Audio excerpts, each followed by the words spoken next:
আচ্ছা, content writing শুরু করার পূর্বে আপনাদের যে কাজটা সর্বপ্রথম দরকার সেটা হচ্ছে আপনাদের মধ্যে যাদের মধ্যে ক্রিয়েটিভিটি নেই, যাদের মধ্যে আর কি নতুন কিছু তৈরি করার আগ্রহ নেই, বা যারা করতে পারেন না, বা ক্রিয়েটিভিটি জিনিসটা আর কি যাদের মধ্যে নেই, ক্রিয়েটিভিটি জিনিসটা তাদের মধ্যে নেই, তাদের দ্বারা কন্টেন্ট রাইটিং করা বা কন্টেন্ট রাইটিং এর জগতে আসা খুবই কষ্টসাধ্য।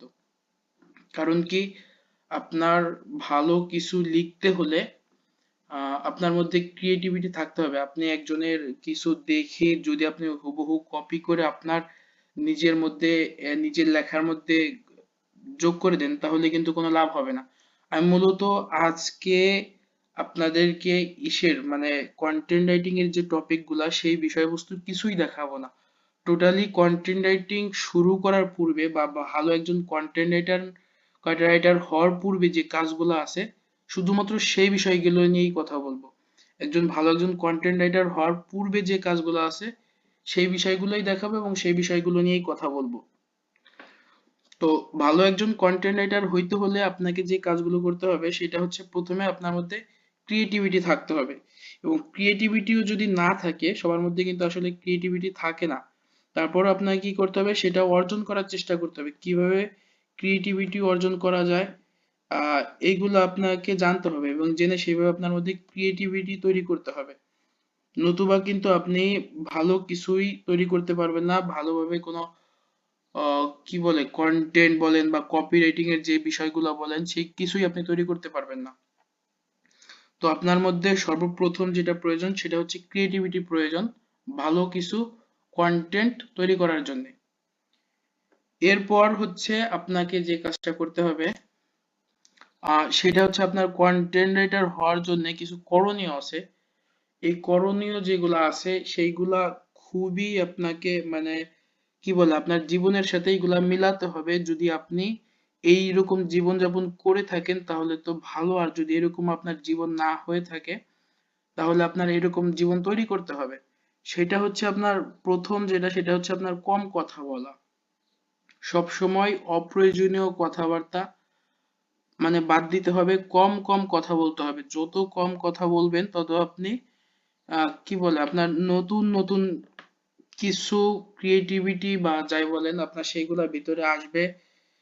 নতুন কিছু ভাবতে পারবেন যদি আপনি কথা কম বলেন। অনেকে আছে প্রচুর অনর্থক কথাবার্তা বলে, তো এইগুলা বললে আপনার মধ্যে কোনো ক্রিয়েটিভিটি তৈরি হবে না, আপনি ভালো কিছুই কখনোই করতে পারবেন না। একজন কন্টেন্ট রাইটার হওয়ার জন্য আপনার সর্বপ্রথম যেটা দরকার, অপ্রয়োজনীয় কোনো কথাবার্তা কিছুই বলবেন না, সর্বদা কম কথা বলবেন।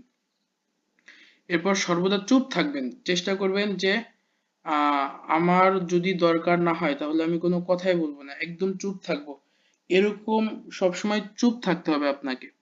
এরপর একটা জিনিস কি, আপনি ধরেন একটা টপিক নিয়ে লিখবেন, সবসময় আপনি চেষ্টা করবেন আপনি ভাবনার জগতে থাকার। ভাবনার জগতে থাকার বলতে আপনি ধরেন একটা বই নিয়ে লিখবেন, বা আপনি একটা যে কোনো একটা প্রোডাক্ট, ধরেন আপনি একটা কলম নিয়ে কন্টেন্ট তৈরি করবেন। তো আপনার কি করতে হবে, এই কলম বিষয়ে আপনার সব সময় ভাবতে হবে, বা আপনি যে বিষয় নিয়ে লেখালেখি করেন সেই বিষয় নিয়ে আপনি একটা ভাবনার জগতে থাকবেন, বা আহ, মানে আদার্স যে কোনো বিষয় নিয়ে আপনি লেখেন বা যাই করেন আপনার ভাবনার জগতে থাকতে হবে, এরকম একটা বিষয়। তো এই করণীয় যে তিনটা আছে, এই তিনটা যদি আপনি মেনে চলতে না পারেন তাহলে আপনি ভালো কন্টেন্ট রাইটার হইতে পারবেন না। তো ভালো কন্টেন্ট রাইটার হওয়ার জন্য এই তিনটা অবশ্যই অবশ্যই প্রয়োজনীয়। এরপর যেটা আছে সেটা হচ্ছে আপনার প্রচুর পড়তে হবে। প্রচুর আপনার বই পড়তে হবে এবং পড়ার অভ্যাস তৈরি করতে হবে। অনেকের মধ্যেই পড়ার অভ্যাস আছে, আহ তো আপনাদের এই পড়াটা অনেক বেশি পড়তে হবে এবং কন্টেন্ট যে জিনিসটা মজার হতে হবে। ধরেন আপনি ভালো পড়তে পারেন, ভালো লিখতে পারেন, কিন্তু আপনার মজার হয় না, লেখাগুলো বোরিং হয়, দেখবেন কেউ পড়বে না। তাহলে যদি আপনার লেখাগুলো বোরিং হয়ে থাকে তাহলে আপনার সেই লেখা কেউ আহ, পড়বে না। তো আপনার কন্টেন্ট মজার হতে হবে। আমি আপনাদের যে জিনিসটা নিয়ে ধারণা দেওয়ার চেষ্টা করতেছি এটা টোটালি আপনার কন্টেন্টের বেসিক।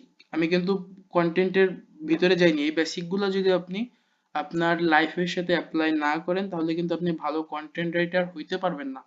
একদম মানে প্রথমে আপনার এইগুলা ঠিক করতেই হবে, মাস্ট বি এইগুলো আপনাকে ঠিক করতেই হবে। তো আপনার প্রচুর পড়তে হবে এবং কন্টেন্ট আপনার মজার হইতেই হবে।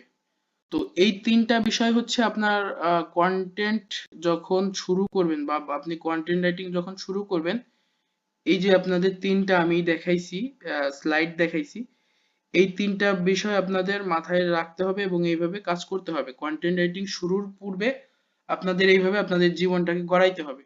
যদি আপনি পারেন এইভাবে আপনার জীবনটাকে গড়াইতে, তাহলে আপনি ভালো কিছু লিখতে পারবেন, আপনার মধ্যে ক্রিয়েটিভিটি আসবে, আপনি ফিউচারে ভালো কিছু করতে পারবেন আশা করা যায়।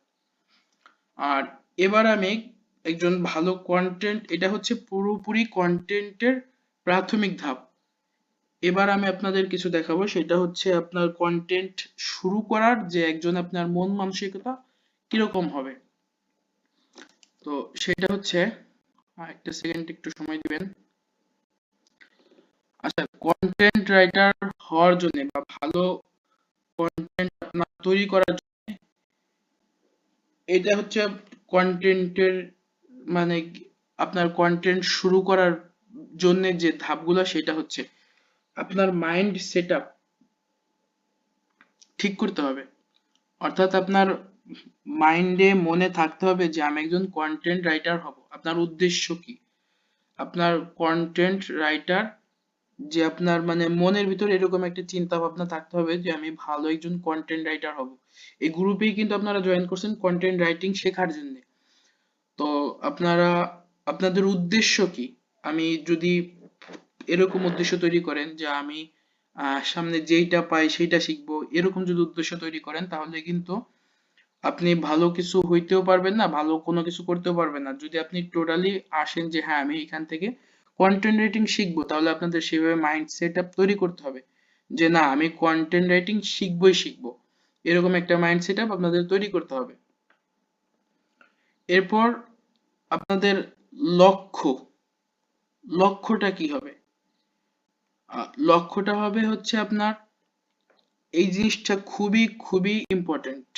এই জিনিসটা একটু আপনি একটু মনোযোগ সহকারে শুনবেন, এই জিনিসটা অত্যন্ত গুরুত্বপূর্ণ। সেটা হচ্ছে আপনাদের দ্বিতীয় ধাপে যে জিনিসটা, সেটা হচ্ছে লক্ষ্য ঠিক রাখতে হবে। লক্ষ্য ঠিক রাখতে হবে কিরকম? আমি আমার যে কন্টেন্টটা তৈরি করব, আমি একটা বিষয় নিয়ে কন্টেন্ট লিখব।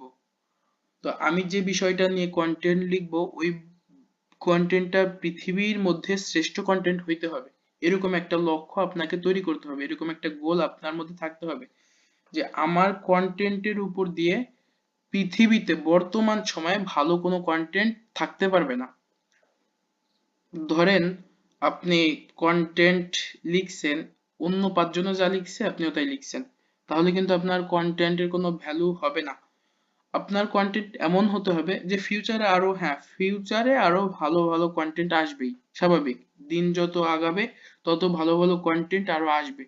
কিন্তু বর্তমান সময়ে আমার থেকে ভালো কোনো কন্টেন্ট যেন না থাকে, এরকম একটা লক্ষ্য নিয়ে আপনাকে শুরু করতে হবে যে আমার থেকে ভালো কন্টেন্ট বর্তমান সময়ে পৃথিবীতে, শুধু আপনার দেশে না বা আপনার জেলায় না, পুরো পৃথিবীতে যেন আমার থেকে ভালো কন্টেন্ট আর না থাকে, এই লক্ষ্য নিয়ে আপনাকে লেখা শুরু করতে হবে।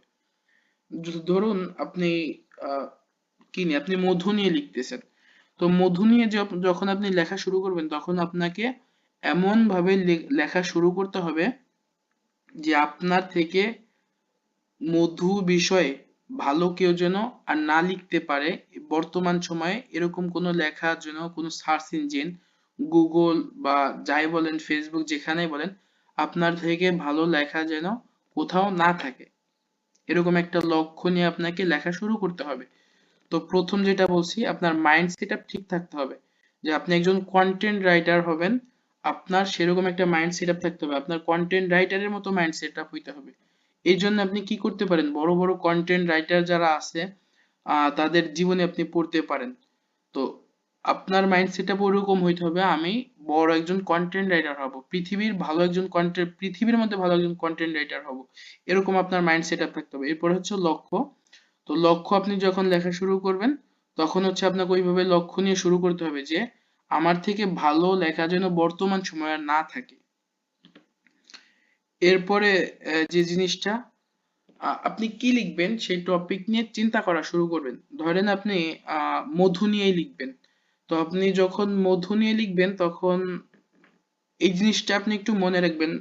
আপনারা যদি পারেন এই জিনিসগুলো একটু মনে রাখবেন, কারণ যখন কন্টেন্ট রাইটিং টপিকে ঢুকে যাব বা যখন আপনারা বিস্তারিত শিখবেন তখন এই জিনিসগুলো আপনাদের অবশ্যই অবশ্যই প্রয়োজন হবে। এবং এই রুলস গুলো এই নিয়মগুলো ফলো করে যদি আপনারা কাজ না করেন তাহলে আপনারা সফল হইতে পারবেন না। তো এই রুলস গুলো, এই যে আমি বেসিক ধারণা দিচ্ছি এই ধারণাগুলো নিয়েই কিন্তু আপনারা আপনাদের যাত্রা শুরু করবেন, কন্টেন্ট রাইটিং শুরু করবেন, নতুবা কিন্তু আপনারা ভালো কিছু অর্জন করতে পারবেন না। তো এরপরে হচ্ছে আপনি কি এখানে কি করবেন, প্রথমে ধরেন আপনি মধু নিয়ে লিখবেন। তো মধু নিয়ে যখন লিখবেন তখন আপনি চিন্তা করবেন, টপিক নিয়ে চিন্তা করতে হবে। ধরেন টপিকটা হচ্ছে আপনার মধু, আপনি নিজের ব্যবসার জন্য কন্টেন্ট লিখতেছেন বা আপনাকে একজন ক্লায়েন্ট আপনাকে হায়ার করছে কন্টেন্ট লেখার জন্য। তো আপনি তখন সে আপনাকে বললো তুমি আমাকে মধু নিয়ে 1000 ওয়ার্ড বা 1500 ওয়ার্ডের একটা কন্টেন্ট লিখে দাও। তখন আপনাকে যখন শুরু করবেন মধু নিয়ে কন্টেন্ট লেখা, তখন আপনার মনে মনে টপিক নিয়ে চিন্তা করতে হবে যে মধু নিয়ে আসলে কি কি প্রশ্ন হইতে পারে বা মধু নিয়ে কি লেখা যাইতে পারে। যেমন প্রথমে ভাবতে পারেন মধু নিয়ে কি লেখা যেতে পারে, মধু কি, আসলে মধু জিনিসটা কি, মধু জিনিসটা সবাই চিনে, যাই হোক তারপর এটা আপনাদের ধারণা দেওয়ার জন্য বলতেছি যে এরকম একটা প্রশ্ন আপনি তৈরি করতে পারেন প্রথমে, মধু কি। তো এরপরে আর প্রশ্ন হইতে পারে মধু নিয়ে আর কি প্রশ্ন হইতে পারে, মধু কত প্রকার। এরপরে প্রশ্ন হইতে পারে মানুষের মনে, আসলে মানুষের মনে কি কি প্রশ্ন থাকতে পারে সেইগুলো আপনি তৈরি করবেন। আবার অবাস্তব অবাঞ্ছনীয় কোনো প্রশ্ন তৈরি করে সেটা নিয়ে লেখার কোনো মানে হয় না, হিজিবিজি লেখার। তো মানুষের মনে প্রশ্ন কি কি থাকতে পারে সেইগুলা টপিক নিয়ে আপনি চিন্তা করবেন, ওইগুলো আবার নোট করবেন।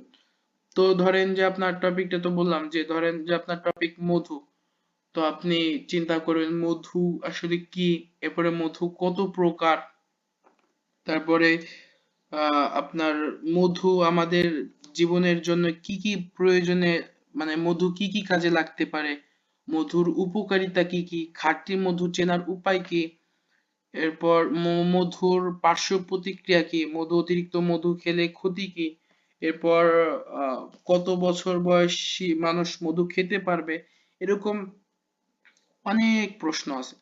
তো যে প্রশ্নগুলো আছে আপনার মনে, যে প্রশ্নগুলো জাগে ওই টপিক নিয়ে চিন্তা করার পর আপনি যে প্রশ্নগুলা বের করতে পারবেন সেগুলো আপনি নোট করবেন। এই জিনিসটা আপনারা অবশ্যই অবশ্যই করবেন, এইভাবে যদি না করেন তাহলে কিন্তু ভালো কিছু আপনারা লিখতে পারবেন না। তো এইটা নোট করবেন, নোট করার পর আপনারা কি করবেন, এরপরে কন্টেন্টের দিকে যাবেন। এরপরে কাজ হচ্ছে আপনার ধরেন আপনার যে মধু প্রোডাক্ট সেটা নিয়ে আপনি রিসার্চ শুরু করবেন। রিসার্চটা কিভাবে করবেন, গুগল আছে, ইউটিউব আছে, এরপরে আপনাদের যখন আরো দেখাবো আপনাদের কিভাবে রিসার্চ করবেন সেগুলো দেখাবো ক্লাসে। তো এরপরে হচ্ছে আপনারা রিসার্চ শুরু করবেন যে মধু নিয়ে কি কি প্রশ্ন হইতে পারে সেই রিসার্চ শুরু করবেন। এবং আপনি ধরেন যে মধু সম্পর্কে কিছুই জানেন না, একদম টোটালি কিছুই জানেন না, তাহলে কিন্তু আপনি লিখতে পারবেন না। তাহলে আপনাকে কি করতে হবে, জানতে হবে। আপনি জানতে পারবেন কি, গুগলে রিসার্চ করবেন বা যে কোনো জায়গায় সার্চ ইঞ্জিন গুলো আছে সেইখান থেকে রিসার্চ করে করে মধু সম্পর্কে জানবেন। জানার পরে এরপরে যদি আপনি আবার যা জানলেন ঘোরায় ফেরায় ঠিক তাই লিখে দেন তাহলে কিন্তু আপনার কন্টেন্টের কোনো ভ্যালু নেই। আপনাকে অবশ্যই অবশ্যই ভালো কিছু লিখতে হবে, মজার কিছু লিখতে হবে এবং এমন কিছু লিখতে হবে যেন সেগুলা মানুষ খুব মনোযোগ সহকারে পড়ে, মানুষ খুব ভালোভাবে সেগুলো গ্রহণ করে। তো এই যে আপনি আরো সুন্দর সুন্দর করে যখন লিখতে পারবেন বা আপনার ক্রিয়েটিভিটি লেখার মধ্যে দেখাইতে পারবেন, তখন মানুষ আসলে আপনার কন্টেন্ট গুলা খুব মনোযোগ সহকারে পড়বে, এবং যখন আপনার কন্টেন্ট গুলা তাদের কাছে ভালো লাগবে তখন তারা সেগুলো শেয়ারও করবে, এবং এইভাবে আস্তে আস্তে আপনার কন্টেন্টের মানও আস্তে আস্তে ভালোভাবে দেখবেন, এরপরে লেখার আগ্রহ তৈরি হবে ভিতরে। তো আপনাদের প্রথম এখানে যে কাজটা করতে হবে, আর একবার রিপিট করি, সেটা হচ্ছে ভালো মাইন্ড সেট আপ তৈরি করতে হবে কন্টেন্ট রাইটারের মতো, এরপর লক্ষ্য তৈরি করতে হবে যে আমি ভালো একজন, মানে ভালো কিছু লিখবো। এরপর হচ্ছে আপনাদের টপিক নিয়ে চিন্তা ভাবনা করতে হবে কি লিখবো, এরপরে আপনাদের রিসার্চ শুরু করতে হবে। তো এই চারটা জিনিস আপনাদের খুবই খুবই ইম্পর্টেন্ট, পুরোপুরি কন্টেন্ট রাইটিং এর সাথে কিন্তু এই চারটা জিনিস সম্পর্ক। তো এই চারটা জিনিস যদি আপনারা ঠিকঠাক ভাবে শুরুতে না করতে পারেন, এর মাঝে গিয়ে কিন্তু আপনারা মানে সেরকম ভালো কিছুই করতে পারবেন না। এই চারটা জিনিস যার আর 100% হয়ে যাবে, এর আগে যে তিনটা জিনিস বলছি এবং এই যে চারটা জিনিস, এই জিনিসগুলো যার 100% হয়ে যাবে, সে মনে করেন কন্টেন্ট রাইটিং এ 50% সাকসেস। বাকি 50% সে যদি শিখে ওইভাবে কাজ করতে পারে, বাকি 50% হয়ে যাবে ইনশাল্লাহ, আশা করি।